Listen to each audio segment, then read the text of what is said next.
우리에게 주신 하나님 말씀 누가복음 2장 15절부터 20절까지 말씀, 신약성경 89페이지에 있습니다. 누가복음 2장 15절부터 20절까지 말씀.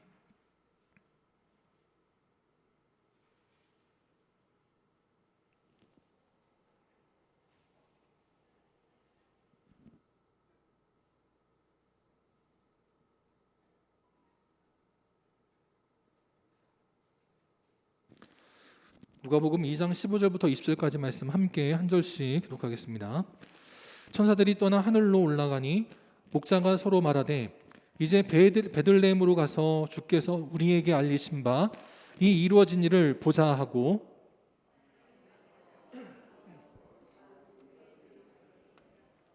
보고 천사가 자기들에게 이 아기에 대하여 말한 것을 전하니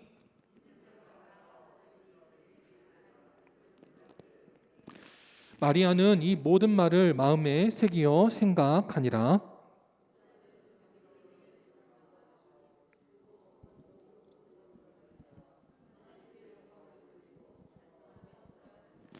아멘. 이 시간 하나님께 영광을 돌리고 찬송하며 돌아가니라. 하나님께 영광을 돌리고 찬송하며 돌아가니라 라는 제목으로 함께 하나님 말씀 나누도록 하겠습니다. 어떤 사람이 자기의 집 마당에다가 성탄절 트리를 장식해 놨습니다. 그걸 보고 어떤 사람이 또 호기심에 이렇게 모션 감지 카메라를 달아놓은 겁니다. 이렇게 움직임이 있으면 촬영이 되는 모션 감지 카메라를 달아놨어요. 그래서 그 다음날 이렇게 보니까 밤사이에 무슨 일이 있었냐면 그 크리스마스 트리의 불빛을 보고 여우가 이렇게 찾아온 겁니다. 여우도 저 불빛을 보고 신기해가지고 쳐다보고 돌아갔는데, 또 다른 날 보니까 이번에는 너구리 한 마리가 그 앞에 가만히 앉아 있는 거예요. 마치 그 아기 예수의 성탄을 기다렸던 그 목자들 같은 심정으로 너구리도 앉아서 기다리더라는 겁니다.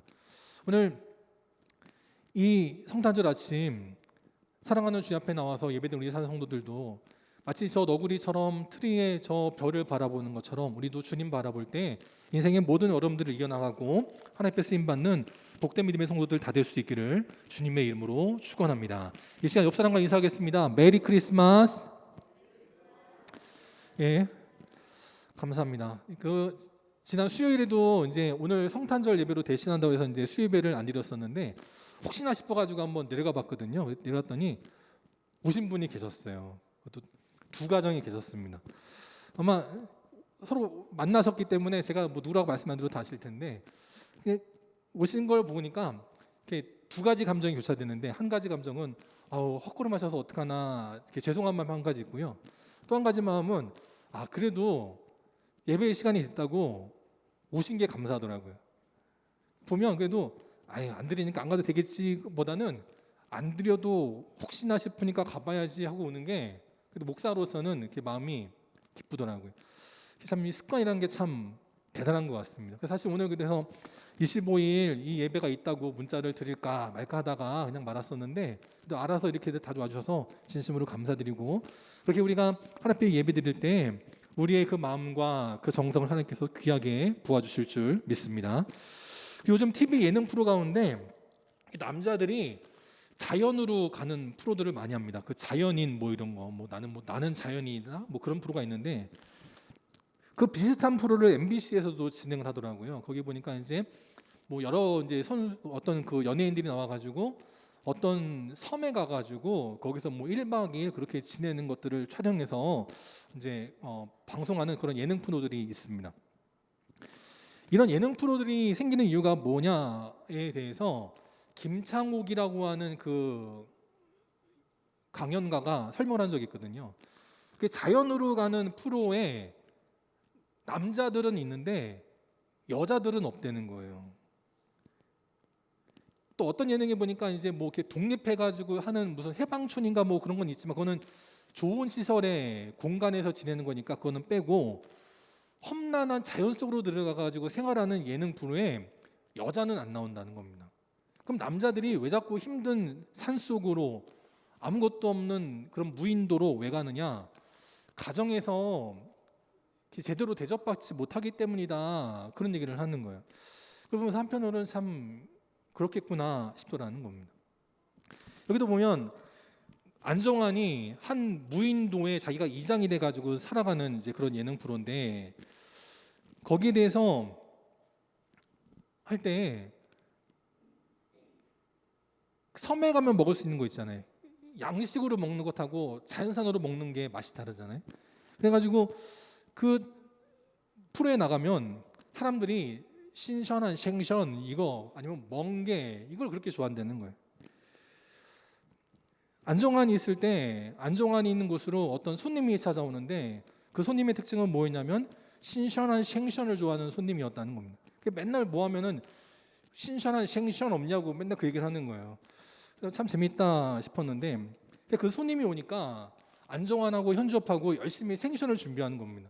우리 형님이 생선을 좋아하시는데 신선한 생선을 그날 아침에 잡아가지고 대접해야지 열심히 준비하는 거예요.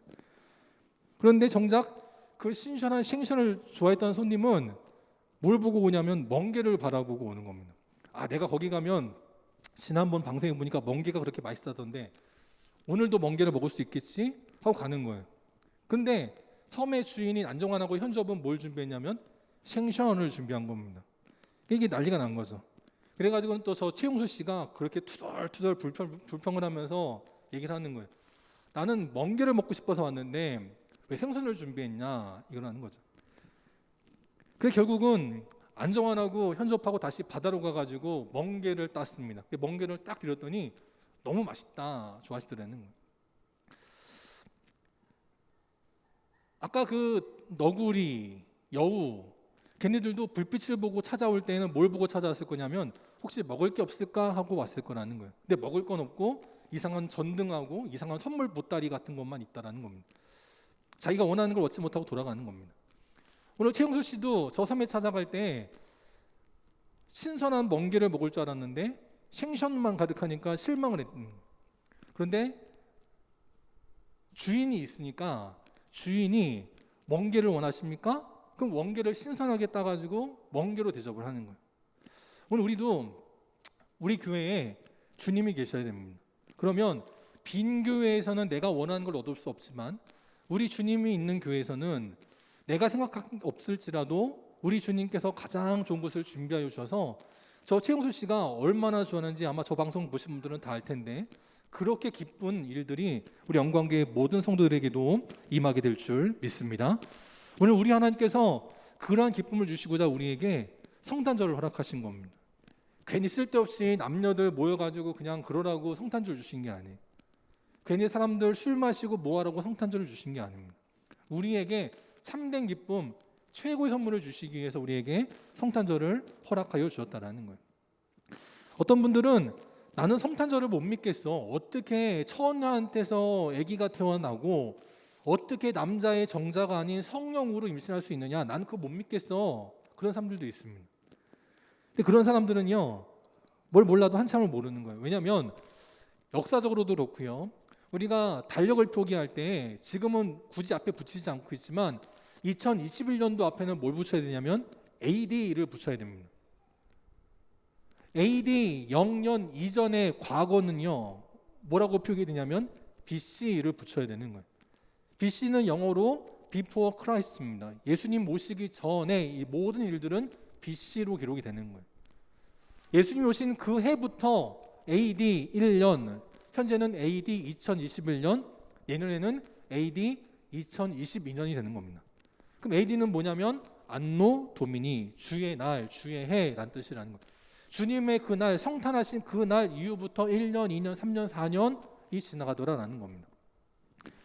그래서 나는 예수님 못 믿겠어, 난 하나님을 못 믿겠어 하는 사람들은 이 BC, AD도 쓰면 안 되는 거예요.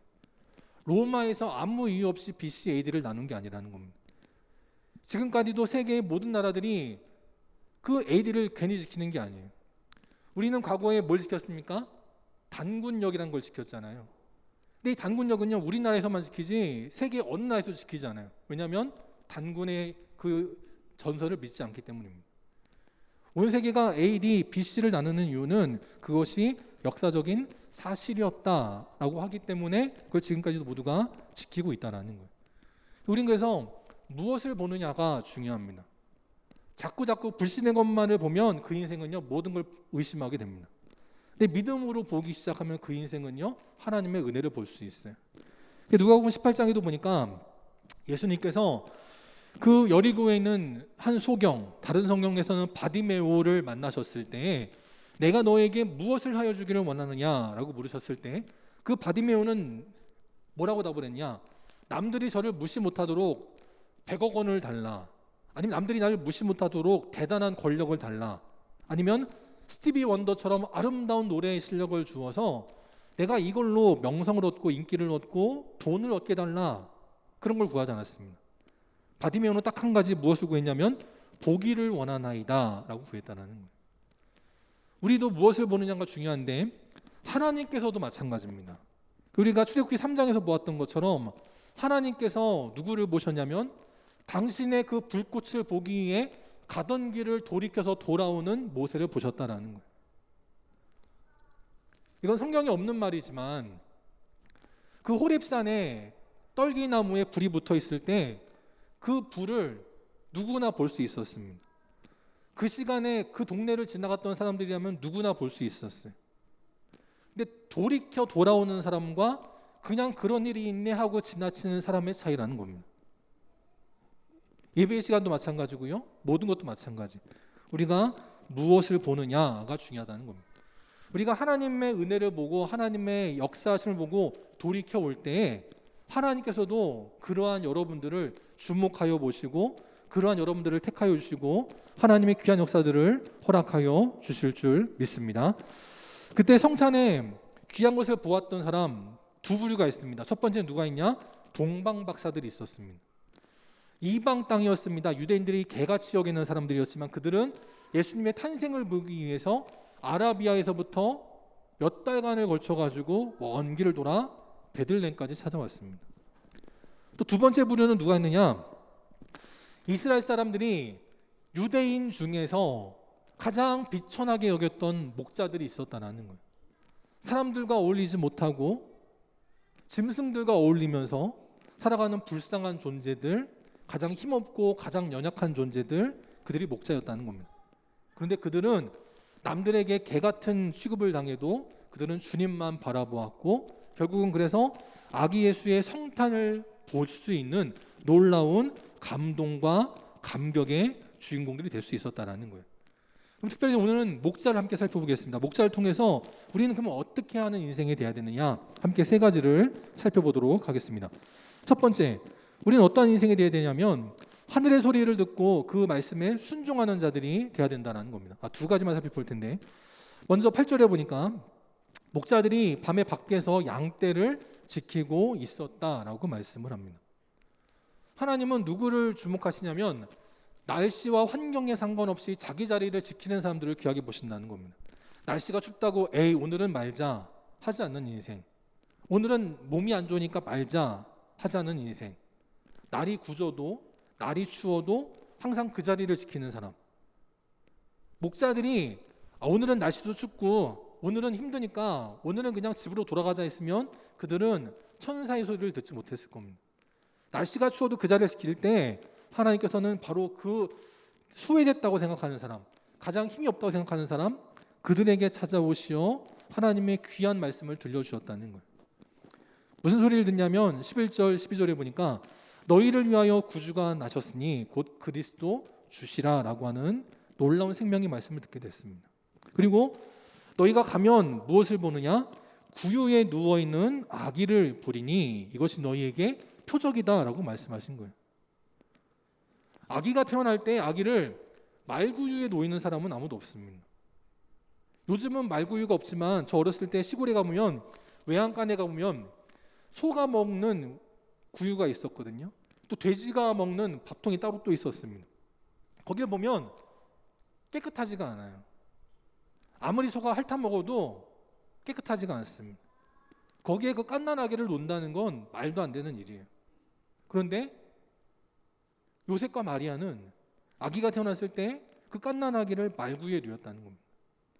아무리 힘들어도 아빠가 내 손으로 안고 있어야지 그런 더러운 자리에 아무리 천을 깔았다 그래도 말구유에 놓을 수는 없는 거예요. 그런데 말구유에 아기가 뉘어 있었다라는 겁니다. 이게 무슨 얘기냐? 예수님은 이 땅에 우리의 밥이 되시기 오셨다라는 거예요.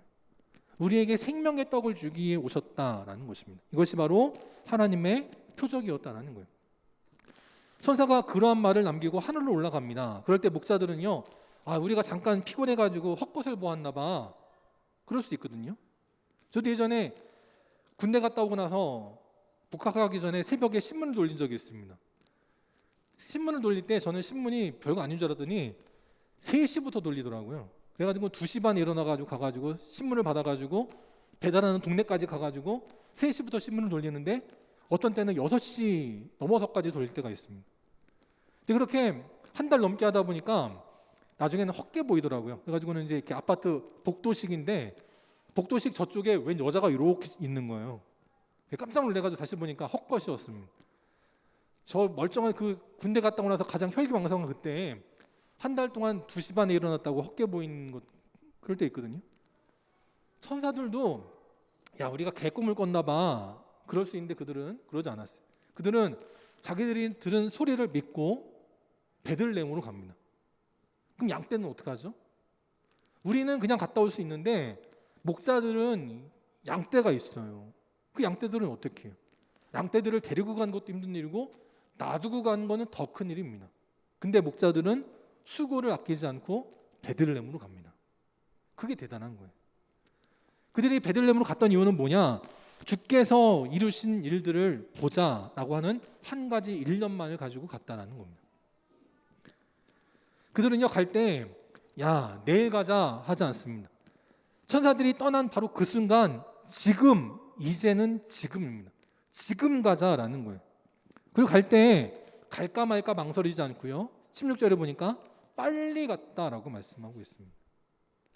저 어렸을 때 시골에 가면 염소를 키우신 적이 또 있어가지고 염소들을 제가 한번 이렇게 본 적이 있는데, 염소는 말을 그렇게 안 듣더라고요. 조그만 놈이 얼마나 힘이 센지 이게 가지도 않고, 양떼는 염소랑 좀 달라가지고 양떼는 또 이렇게 눈이 어두워가지고 또 이렇게 말을 안 듣는다더라고요. 목자들이 양떼들을 데리고 가려면 얼마나 힘들었겠어요. 근데 목자들은요, 빨리 갔습니다. 민기적거리지 않고요, 뒤처지는 놈 있으면 안고서라도 빨리 갔다라는 거예요.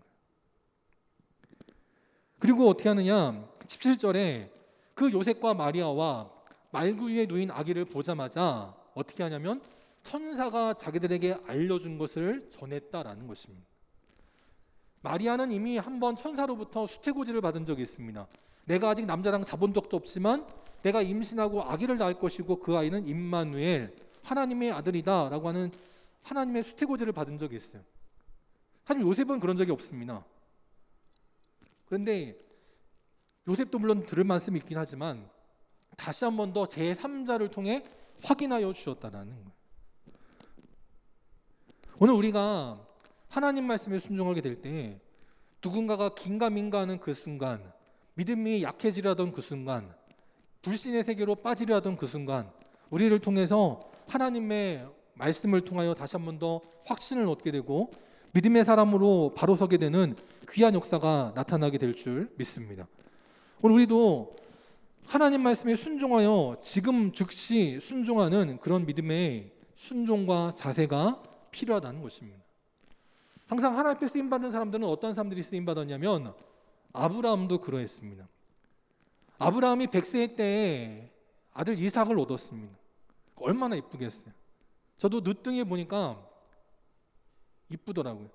다 큰 녀석은 아빠가 집에 와도 별로 나와보지도 않는데, 꼬맹이는 제가 문을 열기도 전부터 낌새를 알아채고는 아빠? 하고는 와가지고 그냥 팍 기다리는데, 제가 오면 그냥 막 두 손 두 발 들고 그냥 동동동동 그러는데, 그게 참 그렇더라고요.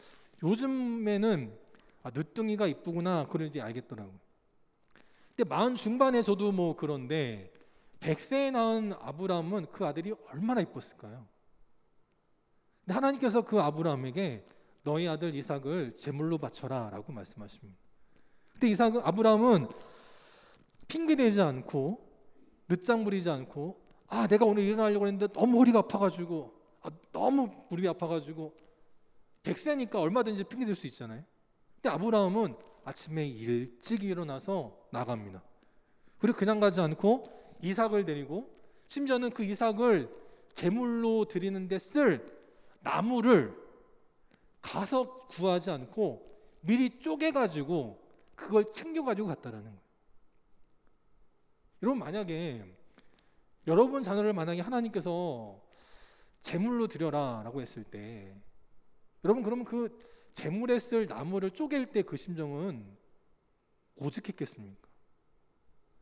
내 사랑하는 손주에게 맛있는 밥 해줘야지 할 때 그 쪼개는 나무와 내 사랑하는 아들을 제물로 드릴 때 쓰는 나무를 쪼갤 때 그 마음은 비교할 수 없는 거잖아요. 근데 아브라함은 100세의 나이인데도 핑계를 낼 수 없도록 나무까지도 미리 준비해서 혹시라도 도끼가 문제가 생길까 봐 미리 쪼개가지고 그걸 챙겨가지고 갔다라는 거예요. 그렇게 헌신할 때 그 아브라함은 믿음의 조상이 되었고 그를 통해서 지금까지도 노벨상을 가장 많이 받은 가장 똑똑한 민족이라고 하는 유대인이 그 아브라함을 통해 나올 수 있었다는 것입니다. 예수님은 우리에게 무엇을 원하시느냐? 주님 말씀에 순종하기를 원하시는 거예요. 예수님께서 나를 따라오라 라고 말씀하실 때 제자들은 따랐습니다. 근데 그때 제자들이 상황을 살펴보고 갈까 말까 따지는 것이 아니라 다시 보면 곧, 이제, 즉시, 지금 그물을 버려두고 따랐다라는 것입니다. 왜냐? 그 목자들도 내 양떼보다 더 귀한 것이 무엇인지 알았다는 거예요. 어부였던 제자들도 그물과 배보다 더 중요한 무엇이 있다는 걸 알았다는 겁니다. 그건 뭐냐? 바로 사도 바울이 고백했던 것처럼 내 주 그리스도를 아는 지식이라는 거예요. 그게 가장 귀하고 고상하기 때문에 그 모든 것들을 뒤로하고 모든 것들을 버려두고 주님 말씀에 즉각 순종할 수 있었다는 겁니다. 우리 영광교회 믿음의 성도들도 이러한 인생들 될 수 있기를 바랍니다. 어떤 인생이냐? 호세아서 6장 3절에 나오는 것처럼 우리가 여호와를 알 때에 힘써 여호와를 아는 자들이 되어야 될 줄 믿습니다. 지금도 세상의 사람들은요, 어디가 돈 되는 땅인지를 알기 위해서 열심히 애쓰고 있습니다. 어디를 가야 돈이 오르는지, 돈이 되는지, 땅값이 오르는지 그걸 찾기 위해서 힘쓰고 있습니다. 또 보니까 강남에 가면 대성학원이라고 있는데 그 대성학원이 저 지방 어디에다가 기숙사를 세웠더라고요. 근데 그 기숙사가 한 달에 회비가 얼마냐면 300만 원짜리입니다. 거기 가면 우리 아들, 우리 딸 잘 되겠지. 그런 정보를 어떻게 귀신같이 알아가지고 그런데 하려고 애쓰는 사람들이 있어요. 그렇게 나를 위해서, 세상을 위해서는 힘쓰지 않은데 우리가 하나님을 위해서는 얼마나 힘쓰고 얼마나 애쓰냐라는 거예요. 오늘 이 성탄 아침 주 앞에 나온 이 사는 성도들, 오늘도 그냥 나왔다가 돌아가는 인생들 되지 마시고 하나님을 알 때 힘쓰 하는 자들 되시어서 오늘도 우리에게 어김없이 임하시는 하나님의 은혜와 평강을 누리는 복된 인생들 될 수 있기를 바랍니다. 두 번째, 우리는 어떻게 되느냐? 하나님 말씀에 순종한 다음 영광을 돌리는 삶을 살아야 된다는 거예요. 17절에 보니까 목자들은 요셉과 마리아를 만났을 때 천사가 이 아기에 대하여 말한 것들을 전하였다라는 겁니다. 그때 두 부류의 반응이 나오는데 먼저 19절에 보면 마리아는 어떻게 반응하느냐? 그 목자들이 해준 말을 마음에 새기어 생각했다라는 거예요. 이 당시는 계급 사회였습니다. 직업도 귀천이 있었습니다. 요즘도 물론 귀천이 있긴 하지만 그 옛날에 그 직업은요, 더 말할 수 없는 귀천이 있었습니다. 넘지 못하는 차원의 벽이 있었어요. 그 당시 목자들이 하는 말은 아무렇지도 않은 말, 누구도 귀담아 듣지 않는 하찮은 말이었습니다.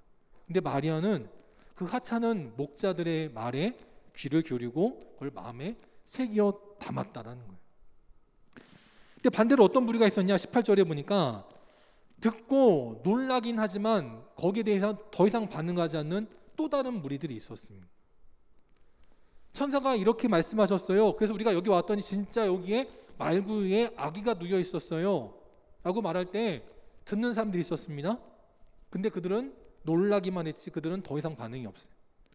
마치 예수님 당시에 예수님이 수많은 이적과 기적을 행하셨지만 그걸 보고도 주님을 따르지 않고 자기의 길을 떠나갔던 수많은 이들처럼 천사가 알려준 놀라운 소식을 듣고 보았지만 거기서 더 이상 나가지 않는 안타까운 인생이 있었다는 것입니다. 이번 주 신문 기사에 어떤 게 나왔냐면 한 병원 원장님이 사망하셨다라는 뉴스가 나온 걸 봤습니다. 이분은 라파 메디앙스 정형외과 원장님이신데 이분이 경영하는 병원이 어떤 병원이냐면 강남구 신사동에 있습니다. 정형외과 하나가 저렇게 큰 거예요. 신사동 땅값이 얼마나 비싼지 여러분 잘 아실 텐데 저 비싼 땅에서 저렇게 번듯한 건물을 짓고 정형외과로 하면 이게 돈이 얼마나 많이 들어오겠어요. 떼돈을 버는 분이겠죠. 근데 그분은 누구를 따르는 분이었냐면 전광훈 목사를 따르는 사람이었습니다. 전광훈 목사가 뭐라고 얘기하냐면 코로나는 별거 아니야. 비타민 먹으면 나아. 그러면서 지금도 자기 교회에 철거를 막기 위해서 많은 교인들을 데려다 놓고 지금도 합숙하고 기숙하고 있거든요. 근데 저 똑똑한 엘리트인 저 원장님이 전광훈 목사 말을 듣고 따른 겁니다. 그래가지고 코로나 별거 아니야. 비타민 먹으면 나아. 그 말을 듣고 따른 거예요. 그런데 결국은 죽었습니다. 결국은 그 라파 메디앙스라고 하는 그 큰 병원이 결국 문을 닫은 거예요. 유족들이 어떻게든 한번 그걸 살려보려고 했지만 우리나라 의료법상 의사가 아니면 병원을 운영할 수 없기 때문에 남에게 맡기기는 뭐하고 하다 보니까 결국은 병원 문을 닫게 됐습니다. 나이가 66세의 나이로 별세한 겁니다. 66세면 뭐 여러분 아시겠지만 한창 때 아니에요? 그 똑똑한 사람이 정형외과를 경영하면 본인 몸은 뭐 얼마나 잘 하겠어요. 근데 엉뚱한 사람 말을 듣고 엉뚱한 길을 가니까 가장 어떻게 보면 영광스러울 때 가장 하나님 앞에 영광 돌릴 수 있는 그때 가장 불쌍하고 가장 비참한 인생으로 삶을 마감하게 됐다는 겁니다. 이 시대에도 목자의 음성이 있습니다. 그 목자의 음성에 마리아처럼 믿음으로 반응한 사람이 있고 누군지도 몰라요. 듣긴 들었습니다. 놀라긴 해요. 근데 삶의 변화가 없어요. 그 역사의 뒤안길로 사라지는 안타까운 인생들이 있습니다.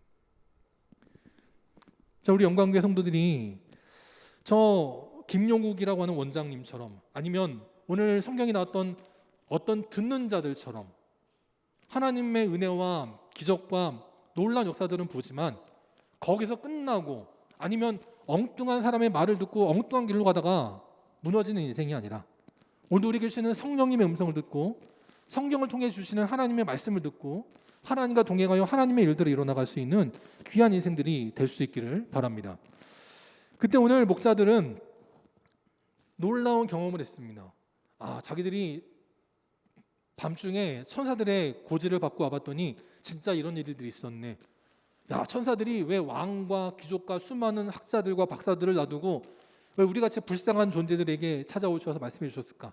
혹시 우리가 대단한 존재가 아닐까? 라고 생각할 수도 있었습니다. 근데 그들은 아기 예수의 탄생을 보고 천사들이 알려준 대로 모든 것들을 고지하고 그들은 바로 돌아갔다라고 말씀하고 있어요. 예수님 옆에서 마리아와 요셉과 함께하면서 자기들이 예수님이 자라갈 때 매 순간 함께하면서 내가 예수님 어릴 때 예수님 기저귀도 갈아주고 모두 해주고 예수님이 얼마나 친한 줄 알아? 그럴 수 있는데 그들은 그러지 않아요.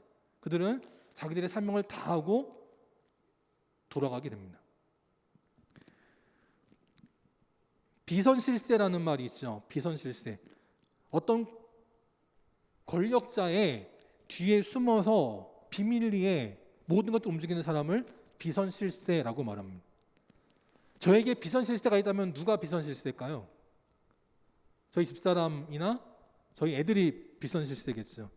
제가 뭘 하고 싶어도 집사람이나 애들이 만약에 이러면 제가 할까요 안 할까요? 하나님의 뜻이라면 하겠지만 어떤 색깔이나 뭘 정하는 부분에 있어서라면 안 할 수도 있습니다. 이게 비선실세예요. 예전에 그 범죄와의 전쟁이라는 영화 보셨는지 모르겠는데 여기 보면 그 주인공인 최민식 씨가 있습니다.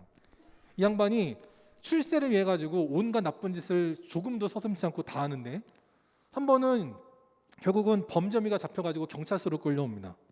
근데 경찰서에 왔을 때 그 말단이 형사들 앞에 뭐라 말하냐면 너그 서장 남천동 살제 이러면서 내가 임마 너그 서장이랑 같이 밥도 먹고 사우나도 가고 다 했어 이렇게 말합니다. 그러니까 그 형사들이 쫄아가지고는요 범죄자한테 해주면 안 되는 모든 특혜를 다 해줍니다.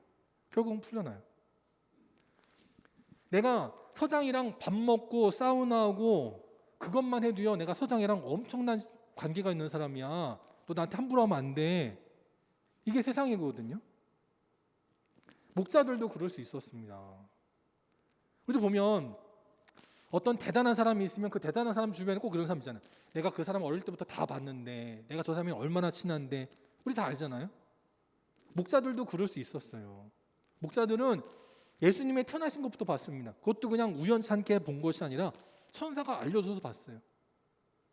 그리고 나중에라도 30년 뒤에 예수님이 이제 장성하셔가지고 하나님의 아들로 일하실 때 내가 그때 예수님 만났던 사람인데 하면서 나타날 수 있습니다.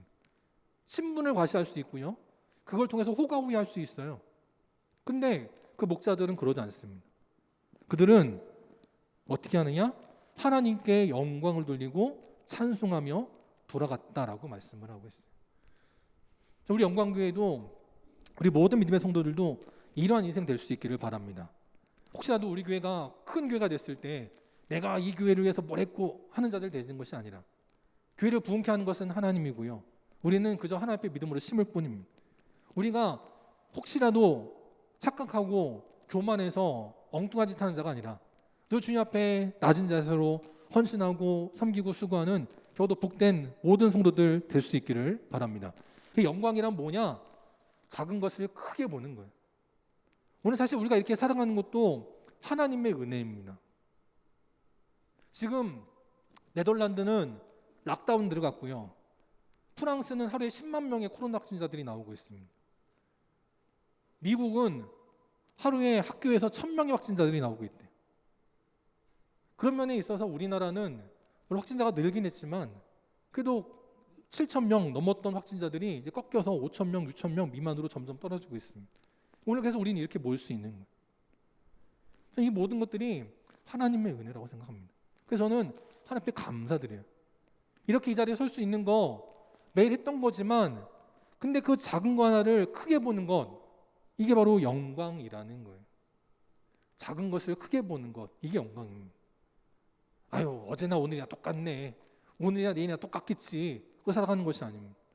이렇게 숨 쉴 수 있게 하시고 살아갈 수 있게 하시는 그 모든 것 돋보기로 보듯이 크게 보고 감사할 때 그것이 바로 영광 돌리는 귀한 삶이 되게 하실 줄 믿습니다. 우리 어떻게 살아야 되느냐?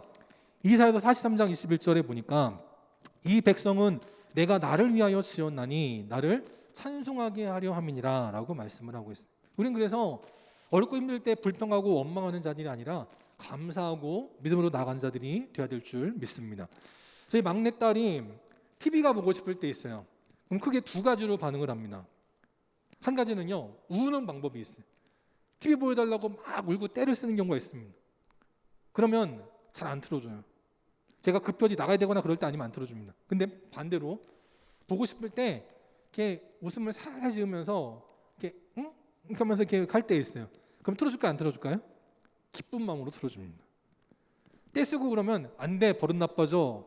하지만 이렇게 애교를 부리면서 이렇게 하면 마음이 녹아져가지고요 틀어줘요.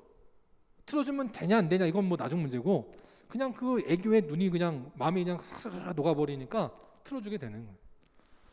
우리도 하나님 앞에 감사하며 찬양하는 인생이 돼야지 불평하고 원망하고 따지는 인생이 되어서는 안 된다는 것입니다. 하나님께서 원하시는 건 뭐냐? 14절에 보니까 지극히 높은 곳에서는 하나님께 영광 돌리는 삶을 살기를 원하신다라는 거예요. 예수님이 이 땅에 태어나신 것이 저 하늘에는 영광이 되게 하는 거예요. 우리도 지금 살아가는 모든 것들이 저 하늘에는 영광이 되는 삶을 살아야 된다라고 말씀하는 겁니다. 또 땅에서는 어떠하냐? 우리 때문에 많은 사람들이 평화를 누리게 하는 삶을 살아야 된다는 거예요. 예수님이 이 땅에 오셨기 때문에 약자들에게 소망이 되셨고요.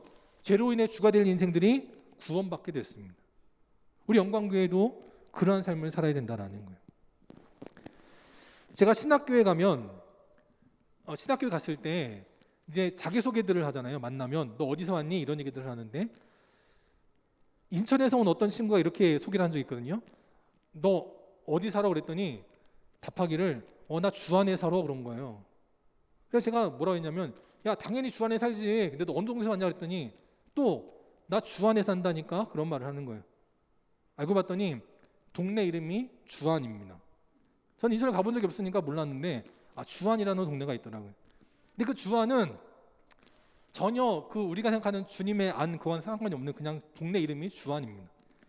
근데 반대로 어떤 동네가 있냐면 천안이라는 동네가 있어요. 근데 이 천안은 한자도 뭐냐면 하늘 천자에 평안을 안자입니다. 그러니까 천안이라는 동네는 무슨 뜻이냐면 하늘을 평안하게 하는 동네가 바로 천안이라는 거예요. 참 저 동네 사는 사람들은 좋겠다 이런 생각을 해봅니다. 또 한편으로 그러면 저와 여러분이 있는 이 자리가 하늘을 평안하게 하는 믿음의 천안이 되어야 될 줄 믿습니다. 우리 어떻게 살아야 되느냐? 이 목자들이 주님을 배우고 돌아갈 때 하나님께 찬송을 드렸다고 하는데 무슨 찬송을 불렀을까라고 생각을 해본 적이 있어요. 물론 이 찬송이 목자들이 불렀던 찬송은 아니지만 목자들의 마음을 담은 찬송이 무엇일까라고 생각해 보니까 바로 이 찬송이 있더라고요. 주의 말씀 받은 그날 참 기쁘고 복되도다. 이 기쁜 마음 못 이겨서 온 세상에 전하노라. 이 구절이 있어요.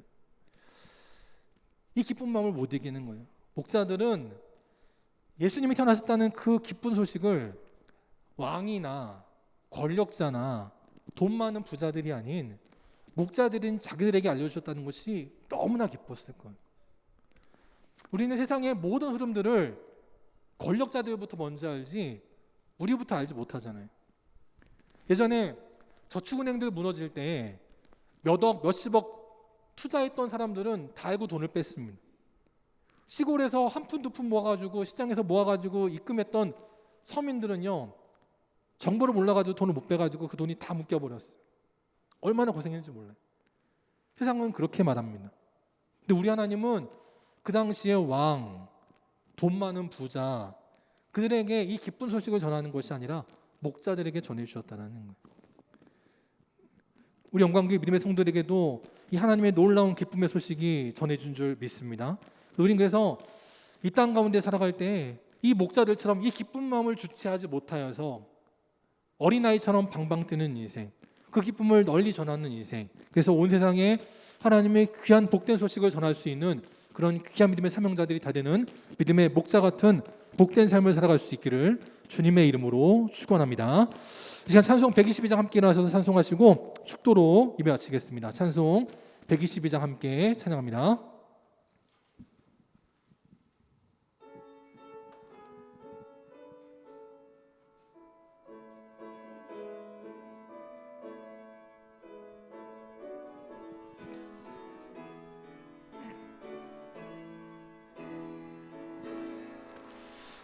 찬반 가운 성도여 다 이리 와서 베들레헴 성 안에 가 봅시다. 저 구유에 누이신 아기를 보고 엎드려 절하세 엎드려 절하세 엎드려 절하세 구주 나셨네. 저 천사여 찬송을 높이 불러서 이 광활한 천지에 울리어라. 주 하나님 앞에 늘 영광을 돌려 엎드려 절하세 엎드려 절하세 엎드려 절하세 구주 나셨네 이 세상에 주께서 탄생할 때에 참신과 참 사람이 되시려고 저 동정녀 몸에서 나시었으니 엎드려 절하세 엎드려 절하세 엎드려 절하세 구주 나셨네 여호와의 말씀이 육신을 입어 날 구원할 구주가 되셨도다 늘 감사한 찬송을 주 앞에 드려 엎드려 절하세 엎드려 절하세 엎드려 절하세 구주 나셨네